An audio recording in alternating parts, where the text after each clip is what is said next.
ఇదిగో ఈ రీతిగా ఆయన కోసం వాడబడాలని. దేవుని బిడ్డలారా, ఒకప్పుడు దేవుని ద్వేషించిన వాడిని, దూషించిన వాడిని, నేను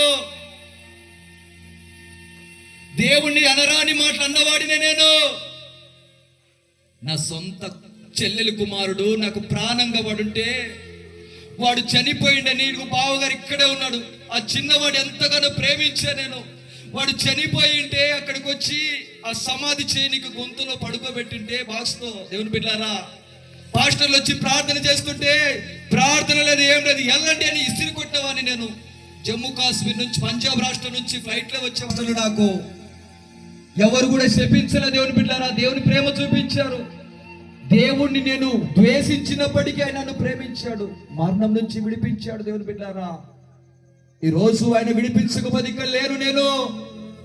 దేవుని బిడ్డలారా, దేవుడు విడిపించాడని విశ్వాసం ఉండాలా లేదా? అంటే దేవుని ప్రార్థిస్తున్నాడు పూనా ప్రాంతంలో, నా దాసుడు ఏడుస్తున్నాడు, ఆర్మీ హాస్పిటల్లో, నువ్వు వెళ్ళు, ఈ బైబిల్ గ్రంథం తీసుకుపోయి నా దాసునికి ఇవ్వు, వాడు బ్రతుకుతాడని చెప్పగానే దేవుని బిడ్డలారా, మరుసటి రోజునే వచ్చి ఈ బైబిల్ తీసుకొని వచ్చి ప్రార్థన చేశాడు.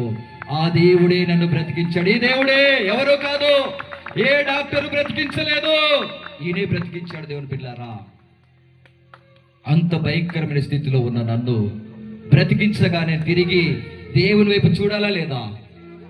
చిన్న పిల్లవాడు, వాడిని వదిలేసి కూడా దుష్ట సహవాసంతో సినిమానికి వెళ్ళాను. మళ్ళా బాగైన తర్వాత రాత్రి 12 గంటలకు వచ్చి వాడిని భార్య పిల్లలు వదిలేసి, చెప్పుకోనికి సిగ్గు. దేవుని పిల్లారా, దుష్ట స్నేహంతో తిరిగాను.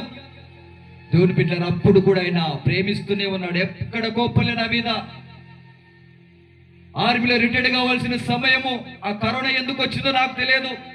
నేనైతే నా కోసమే కరోనా వచ్చింది అనుకుంటా. ఎందుకు దేవుని బిడ్డలారా, వచ్చి ఆ చివరి రోజులలో, ఆ రిటైర్డ్ అవుతున్నాక 20 రోజులు ఉందనగా కరోనా వచ్చేసింది. దేవుడు పూనా వైపు తిరగనీలే, నన్ను పూనా వైపు తిరగనీలే. దేవుడు తిరిగి ఏం చేశాడు తెలుసా? కరోనా వచ్చింది, నేను పూనాకి వెళ్ళా 2 సంవత్సరాల వరకు. నాకు అక్కడ లేదనుకున్నాను, ఇంకా బాక్సులన్నీ తీసుకోవాలనుకున్నాను. దేవుని బిడ్డలారా,